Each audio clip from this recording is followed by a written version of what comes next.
اعوذ باللہ من الشیطان اللعین الرجیم بسم اللہ الرحمن الرحیم الحمد للہ رب العالمین الصلاة والسلام علی اشرف الانبیاء والمرسلین وعلی آلہ الطیبین الطاہرین المعصومین الذین اذہب اللہ عنہم الرجس وطہرہم تطہیرا اما بعد۔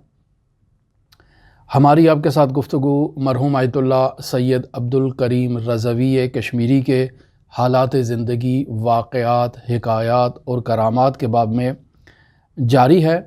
ہم آج آپ کی خدمت میں مرحوم کشمیری رحمۃ اللہ علیہ کی چشم برزخی سے متعلق کچھ مختصر مطالب پیش کرنے کی خواہش رکھتے ہیں، لیکن ایک مقدمہ ہے جسے آپ کی خدمت میں بیان کرتا چلوں، اور وہ ہے چشم برزخی سے متعلق۔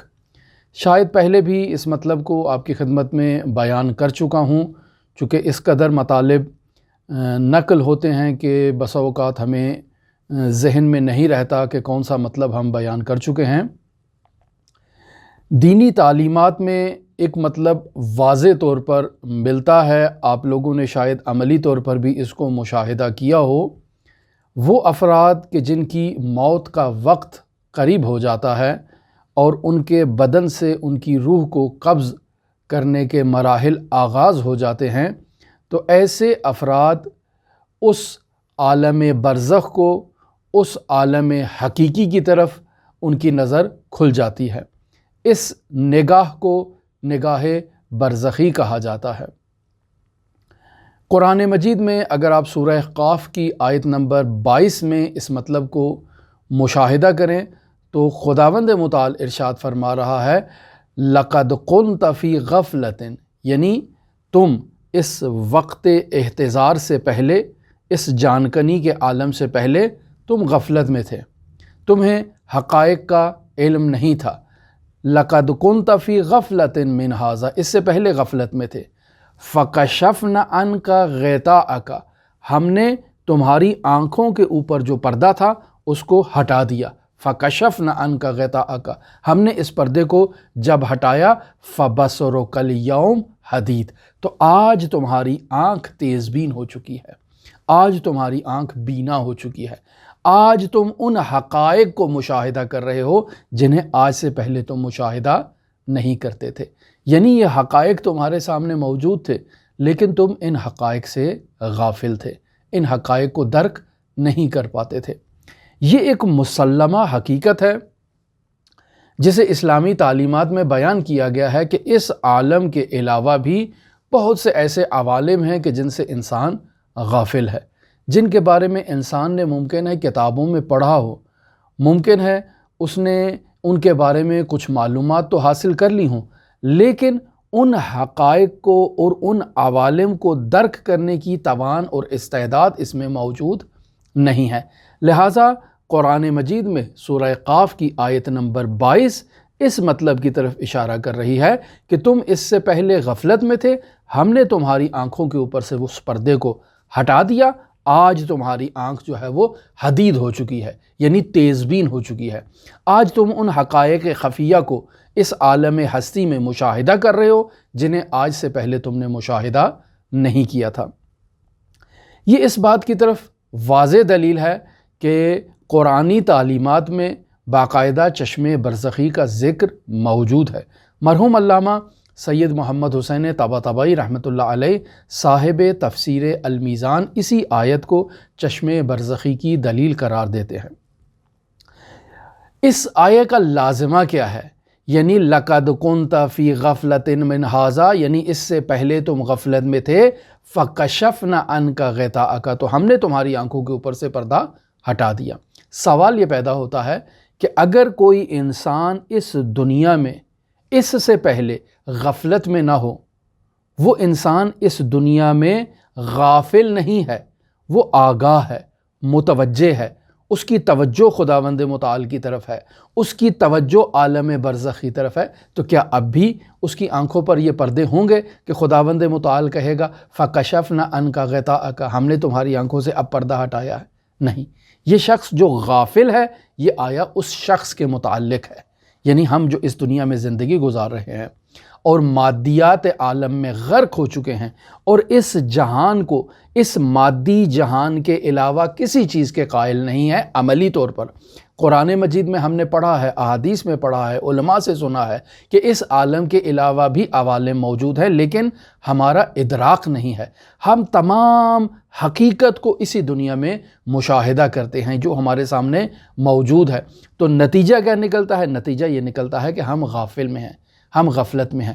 لہٰذا خداوند متعال ہماری اس غفلت کے اوپر سے پردہ جب ہٹائے گا تو فَبَصَرُكَ الْيَوْمَ حَدِيدٌ، تو اس دن ہماری آنکھ تیز بین ہو جائے گی اور ہم ان حقائق خفیہ کو مشاہدہ کرنے لگیں گے۔ لیکن اگر ہم اس دنیا میں غافل نہیں ہیں تو یقینی بات ہے اس کا لازمہ یہ ہے کہ ہماری آنکھوں سے پردہ وہ ہٹ چکا ہے اور ہم اب ان حقائق کو مشاہدہ کر رہے ہیں۔ لہٰذا یہی دلیل ہے اس بات کی کہ وہ علماء اور وہ بزرگان جو باقاعدہ اس دنیا میں رہتے ہوئے عالم برزخ کے حقائق خفیہ کو مشاہدہ کرتے تھے۔ اور یہ برزخ صرف آنکھوں سے متعلق نہیں ہے، یعنی ایسا نہیں ہے کہ ہماری دینی اصطلاحات میں صرف چشم برزخی کا لفظ استعمال ہوا ہو، نہیں، بلکہ انسان کا کان بھی برزخی ہوتا ہے، انسان کی آنکھ بھی برزخی ہے، انسان کے ہاتھ بھی برزخی ہیں، انسان کی زبان بھی برزخی ہے، اور اس کے علاوہ انسان کے دیگر اعضاء و جوارح بھی برزخی ہیں جن سے انسان اس عالم کے حقائق کو مشاہدہ کر سکتا ہے۔ لہٰذا ہم نے ایک دلیل قرآن مجید سے آپ کی خدمت میں اسی چشم برزخی سے متعلق بیان کی۔ دوسری ایک نہایت ہی پختہ دلیل جو ہے وہ حدیث قرب نوافل میں موجود ہے۔ حدیث قرب نوافل شیعہ سنی منابع میں موجود ایک حدیث قدسی ہے، یعنی رسول خدا صلی اللہ علیہ وآلہ وسلم جب معراج پر گئے تو انہوں نے خداوند متعال سے ایک مؤمن کی کیفیت اور مؤمن کی حالت کے بارے میں خداوند متعال سے سوال کیا۔ پھر جو خداوند متعال نے اس سوال کا جواب دیا وہ جواب ہمارے اس مدعا کے اوپر دلیل ہے۔ اس روایت کو روایت قرب النوافل کے عنوان سے یاد کیا جاتا ہے چونکہ اس میں ذکر ہے نوافل کی ادائیگی کا، یعنی ایک بندہ خداوند متعال کا قرب حاصل کرتا ہے نوافل کی ادائیگی سے، واجبات کی ادائیگی سے نہیں بلکہ نوافل کی ادائیگی سے خداوند متعال کا قرب حاصل کرتا ہے۔ اسی بنیاد پر اس حدیث کو حدیث قرب نوافل کہا جاتا ہے۔ مشہور و معروف حدیث ہے جو شیعہ اور اہل سنت منابع میں پائی جاتی ہے، مستند طریقے سے بھی ملے گی آپ کو، غیر مستند طریقے سے بھی ملے گی۔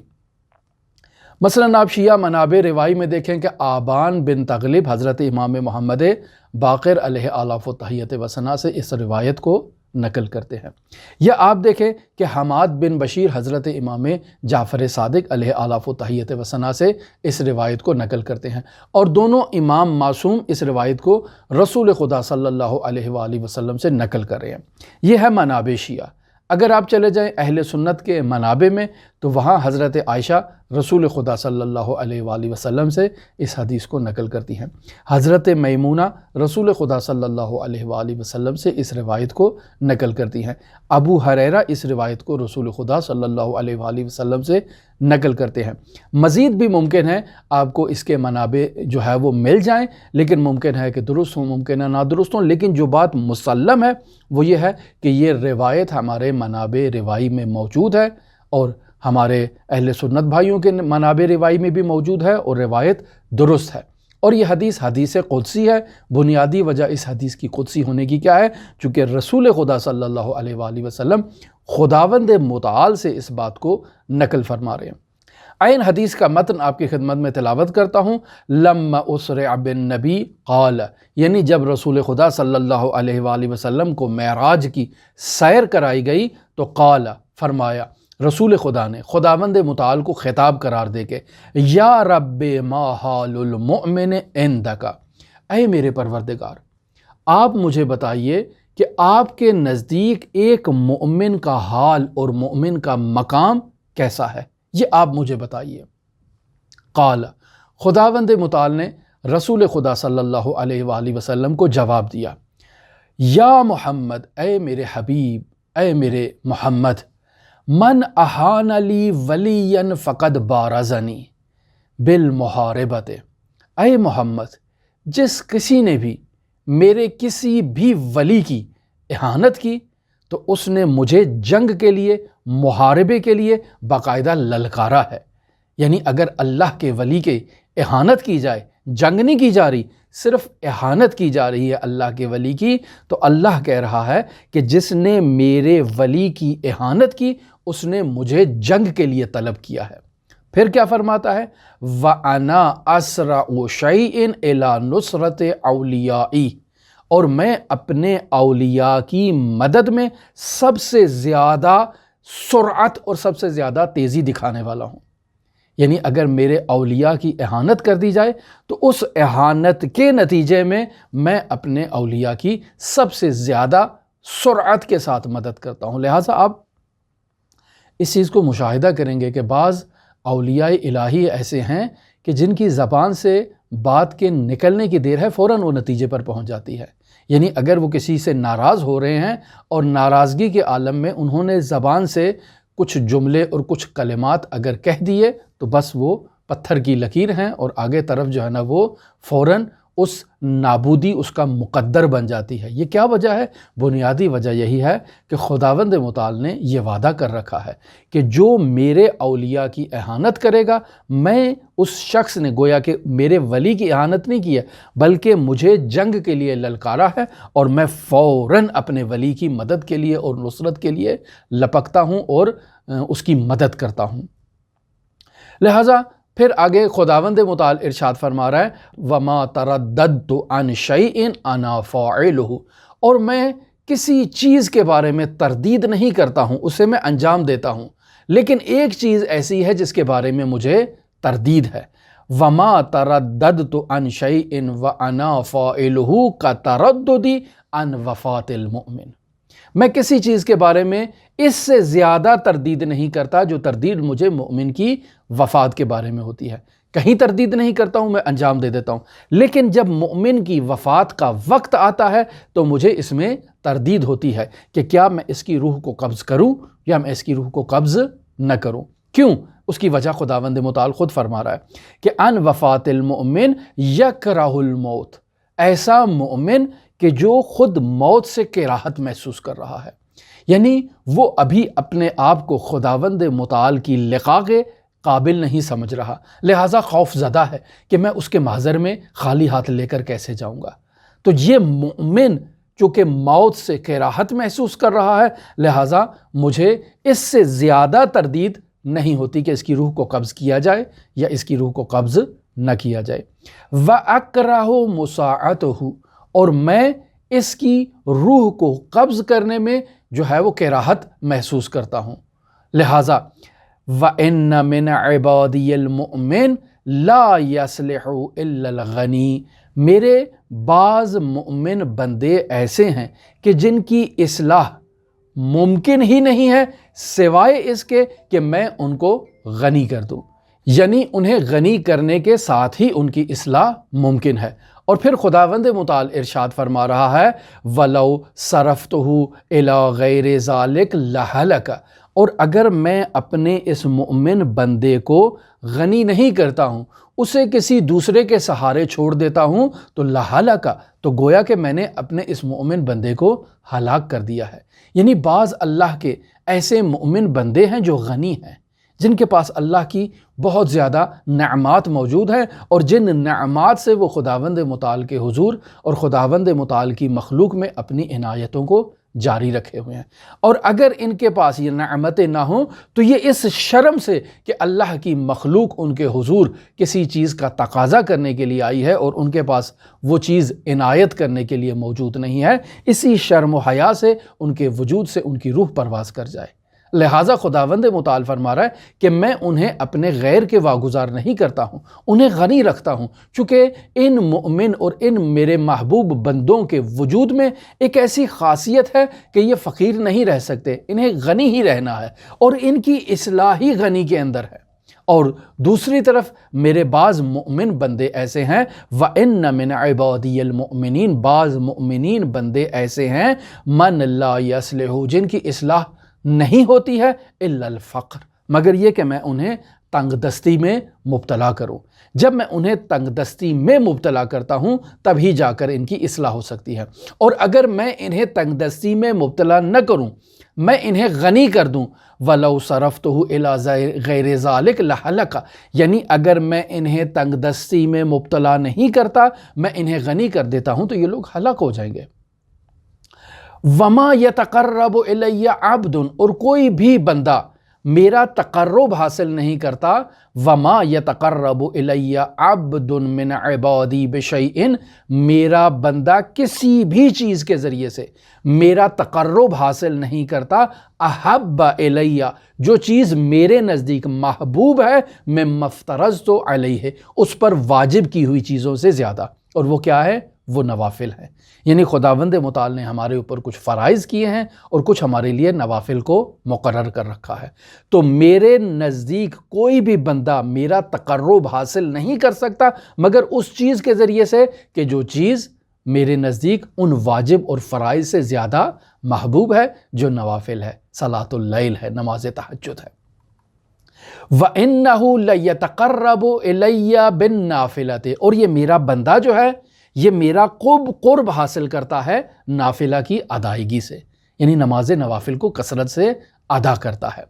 وَإِنَّهُ لَيَتَقَرَّبُ إِلَيَّ بِالنَّافِلَةِ، یہ نوافل سے میرا جب قرب حاصل کرتا ہے، حتیٰ یہاں تک کہ احبہ، میں اس بندے سے محبت کرتا ہوں۔ جب میں اس بندے سے محبت کرتا ہوں، فَإِذَا أَحْبَبْتُهُ، جب میں اس سے محبت کرنا شروع کر دیتا ہوں، كُنْتُ إِذًا سَمْعَهُ، تو اس وقت میں اس کی سماعت ہو جاتا ہوں، الَّذِي يَسْمَعُ بِهِ، کہ جس سماعت سے یہ میرا بندہ چیزوں کو، اشیاء کو اور آوازوں کو سماعت کرتا ہے۔ اب یہ بندہ اپنے اس کان سے نہیں سن رہا بلکہ اس کی سماعت خود میرا وجود ہے، یعنی وہ تمام آوازیں جو اس دنیا کے اطراف و اکناف سے مجھ اللہ تک پہنچ رہی ہیں، یہ صرف مجھ تک نہیں پہنچ رہی، یہ میرا بندہ بھی ان آوازوں کو اب سن رہا ہے۔ کیوں؟ چونکہ اس کی سماعت میں ہوں، یعنی کن تو اذن سمعہ، اس وقت میں اس کی سماعت ہو جاتا ہوں، الذی یسمع بہ، جس کے ذریعے سے یہ میرا بندہ ان آوازوں کو سن رہا ہے۔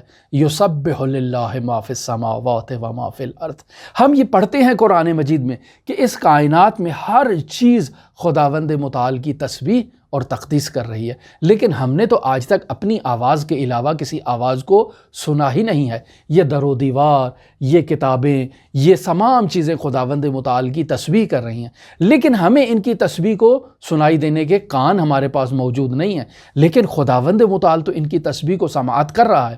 لہٰذا فرما رہا ہے کہ کنت اذن سمعہ، میں اس کی سماعت ہو جاتا ہوں، الذی یسمع بہ، جس کے ذریعے سے وہ ان آوازوں کو اب کیا کرے گا؟ سنے گا اور سماعت کرے گا۔ وَبَصَرُهُ، میں اب اس کی آنکھ اور اس کی بصارت ہو جاتا ہوں، الَّذِي يُبْصِرُ بِهِ، جس کے ذریعے سے وہ ان اشیاء کے حقائق کو مشاہدہ کرتا ہے۔ وَلِسَانُهُ، میں اس کی یہ لسان بن جاتا ہوں، الَّذِي يَنطِقُ بِهِ، جس کے ذریعے سے وہ نطق کرتا ہے۔ لہٰذا دیکھیں، بندہ مومن زبان سے ایک کلمے کو جاری کرتا ہے، کن فیکن، وہ ہو جاتا ہے، یعنی بندے کا کن کہنا ہی اس کے ہو جانے کے لیے کفایت کرتا ہے۔ اور بسا اوقات تو یہ زبان سے کن کہنے کی بھی ضرورت نہیں ہے، بندہ خدا ارادہ کرے، خداوند متعال اس ارادے کو محقق کر دیتا ہے، یعنی اس قدر بندے کا خداوند متعال کے حضور قرب بڑھ جاتا ہے کہ زبان سے الفاظ کی ادائیگی کی بھی ضرورت نہیں پیش آتی ہے، انسان ارادہ کرتا ہے اور وہ ہو جاتا ہے۔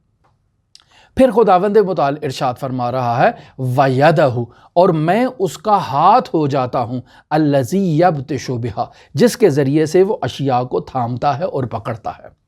ان دعانی، اور جب یہ میرا بندہ مجھے پکارتا ہے، مجھ سے دعا کرتا ہے، تو میں کیا کرتا ہوں؟ اجبتہ، میں اس کی اس دعا کی اجابت کرتا ہوں۔ وَإِن سَأَلَنِي، اور جب یہ میرا بندہ مجھ سے سوال کرتا ہے تو أَعْطَيْتُهُ، میں اسے عطا کر دیتا ہوں۔ اب آپ خود اندازہ لگائیں کہ خداوند متعال نے اس حدیث قدسی کے اندر باقاعدہ چشم برزخی کو بیان کر دیا، اس کان برزخی کو بیان کر دیا، لسان برزخی کو بیان کر دیا، اس ہاتھ اور ید برزخی کو خداوند متعال نے بیان کر دیا ہے۔ یعنی میں ان تمام چیزوں کے ذریعے سے ان حقائق کو درک کر پاؤں گا کہ جن حقائق کو میں نے پہلے ترک نہیں کیا تھا۔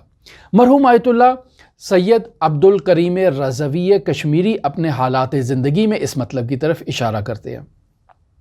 فرماتے ہیں کہ نجف اشرف عراق میں اولیاء الہی کے ساتھ زیادہ اور کثرت کے ساتھ نشست و برخاست کے نتیجے میں، جہاد بن نفس کے نتیجے میں میری برزخی آنکھ کھل چکی تھی۔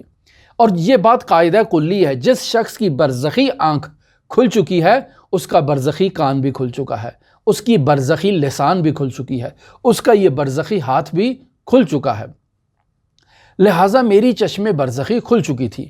مشہور و معروف افراد کو نامناسب شکلوں میں اور کیفیتوں میں مشاہدہ کرتا تھا، جس سے مجھے بہت تکلیف ہوتی تھی کہ یہ تو بہت مشہور شخصیت ہے اور اس کی یہ کیفیت ہے، مجھے تکلیف ہوتی تھی۔ لہٰذا بعض اوقات میں غیر مشہور اور غیر معروف افراد کو نہایت ہی دل نشین برزخی چہرے کے ساتھ مشاہدہ کرتا تھا اور محظوظ ہوتا تھا، مسرور ہوتا تھا۔ اس چرچ میں برزخی کے نتیجے میں رفتہ رفتہ میں نے افراد کی طرف توجہ دینا چھوڑ دی، لوگوں کی طرف میں توجہ نہیں کرتا تھا، سر جھکا کر میں چلا کرتا تھا تاکہ میری نظر ہی کسی شخص کے چہرہ مبارک کی طرف نہ پڑے، تاکہ میں اس کی برزخی شکل کو نہ دیکھ سکوں۔ کیوں میں ایسا کرتا تھا؟ بنیادی وجہ اس کی تھی کہ آج جو میں اس کی برزخی شکل دیکھ رہا ہوں، ممکن ہے کل اس کی یہ برزخی شکل ایسی نہ ہو۔ یہ خداوند متعال کے حضور توبہ کرے، خداوند متعال کا قرب حاصل کرے اور خداوند متعال اس کی توبہ کو قبول کرے، اور جو اس کی کیفیت پہلے تھی وہ آج اس کی کیفیت موجود نہ ہو۔ لیکن میں نے تو اسے ایک بری کیفیت کے ساتھ دیکھا تھا، اور اس کے نتیجے میں میرے دل کے اندر اس کے لیے ایک برا گمان باقی رہ جاتا، لہٰذا میں سر جھکا کر چلا کرتا تھا اور افراد کی طرف توجہ نہیں کیا کرتا تھا۔ میرے لیے یہ حالت کو برداشت کرنا، اس چشم برزخی کو برداشت کرنا دشوار تھا۔ میں اس کے علاج کی صدد میں تھا کہ بالآخر اس کا کوئی علاج مجھے مل جائے۔ ہندوستان سے ایک عالم دین، ایک عارف باللہ، حضرت امیر المؤمنین علی ابن ابی طالب علیہ آلاف و تحیت و ثنا کی زیارت کی غرض سے نجف اشرف عراق پہنچے۔ انہوں نے زیارت کی اور میں ان کی خدمت میں پہنچ گیا۔ انہوں نے بغیر کہے میری مشکل کو بھانپ لیا اور کہا کہ آپ کی اس مشکل کا ایک حل ہے، نہایت آسان حل ہے، اور وہ حل یہ ہے کہ آپ جا کر بازار سے تازہ گائے کا گوشت خریدیں اور پھر سے اسے اپنے گھر کے صحن میں باقاعدہ کباب کریں اور اسے تناول کر لیں، آپ کی مشکل برطرف ہو جائے گی۔ میں نے ایسا ہی کیا۔ مرحوم کشمیری فرماتے ہیں بازار سے گوشت خریدا، اپنے گھر کے صحن میں میں نے اس گوشت سے کباب تیار کیے، اور وہ پہلا لقمہ میرے حلق سے اترنا تھا کہ یہ تمام چشم برزخی کے جو عوارض ہیں جو میں مشاہدہ کر رہا تھا یہ برطرف ہو جاتے ہیں اور میں نارمل ہو جاتا ہوں اور مجھے اس سے نجات مل جاتی ہے۔ آیت اللہ کشمیری رحمۃ اللہ علیہ فرماتے ہیں کہ اس چشم برزخی کے کھلنے کی وجہ کیا تھی؟ ذکر یونسیہ تھا، یعنی لا الہ الا انت سبحانک انی کنت من الظالمین۔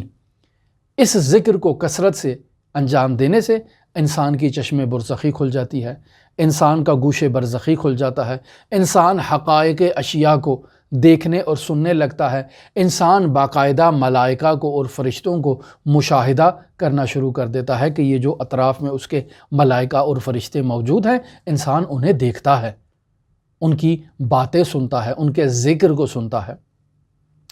مرحوم کشمیری رحمۃ اللہ علیہ فرماتے ہیں کہ میں نے اسی چشم برزخی کے نتیجے میں جب مکاشفے کے ذریعے سے یا عالم رؤیا کے ذریعے سے میں نے مشاہدہ کیا کہ میں ایک نہایت ہی سخت اور نہایت ہی گرم جگہ پر موجود ہوں، اور وہاں میں نے ایک کنویں کو مشاہدہ کیا۔ یہ ظاہراً مقام برزخ تھا اور یہ کنواں بھی کنواں برزخی تھا، لیکن مجھے اس بات کا ابھی علم نہیں تھا۔ وہاں میں دیکھتا ہوں کہ اس کنویں سے کچھ افراد ایک عالم دین کو اس کے بالوں سے پکڑ کے باہر نکال رہے ہیں۔ میں نے سوال کیا کہ ظاہراً تو یہ عالم ایک مشہور و معروف عالم ہے، اور اسے اس کیفیت میں یہ کہاں پہ، یہ کیا ماجرا ہے؟ میں نے سوال کیا تو مجھے کہا گیا کہ یہ برزخ ہے۔ میں نے سوال کیا کہ یہ عالم اور اس کی یہ کیفیت، یہ کیا وجہ ہے؟ تو کہا کہ یہ لوگوں کو وہ باتیں کہا کرتا تھا جن پر یہ خود عمل نہیں کرتا تھا۔ اب اس برزخ کے عالم میں یہ مشکل کا شکار ہے اور اسے اپنی مشکل کے حل کے لیے کوئی راہ حل چاہیے۔ یا میں نے دیکھا کہ ایک عالم کو باقاعدہ ایک پنجرے میں قید کر کے رکھا ہوا ہے۔ میں نے سوال کیا کہ اس مشہور و معروف عالم کو جو پنجرے میں قید کیا ہے، اس کی کیا وجہ ہے؟ کہا اس نے اس دنیا میں ایک ایسی بات کی تھی کہ جس بات کے نتیجے میں ایک آدمی کا قتل ہو گیا تھا، لہٰذا اسے اس کی سزا اس برزخ میں اس کیفیت کے اندر مل رہی ہے۔ مرحوم آیت اللہ عبد الکریم رضوی کشمیری کو طی العرض بھی آتا تھا۔ کسی نے مرحوم آیت اللہ رضوی سے سوال کیا کہ آپ کا بیٹا تو آپ سے بہت دور زندگی بسر کرتا ہے، آپ کے قریب نہیں ہے، تو کیا آپ اس سے اداس نہیں ہو جاتے اس کی جدائی کے بغیر؟ تو فرمایا کہ نہیں، جب میرا دل اس کے لیے اداس ہوتا ہے تو میں جا کے اس سے مل آتا ہوں۔ یعنی وہ تمام بعد مکانی اور وہ جو دور دراز کا سفر ہے وہ فوراً طے ہو جاتا ہے۔ یعنی مرحوم رضوی کشمیری باقاعدہ اسی طی العرض کی طرف اشارہ فرما رہے ہیں۔ ہماری آپ کے ساتھ گفتگو مرحوم آیت اللہ سید عبد الکریم رضوی کشمیری کے حالات زندگی، واقعات اور حکایات کے بارے میں ابھی جاری ہے۔ اگر آپ دلچسپی رکھتے ہوں تو ہمارے ساتھ رہ سکتے ہیں۔ اللہم صلی علی محمد و آل محمد وعجل فرج قائم آل محمد۔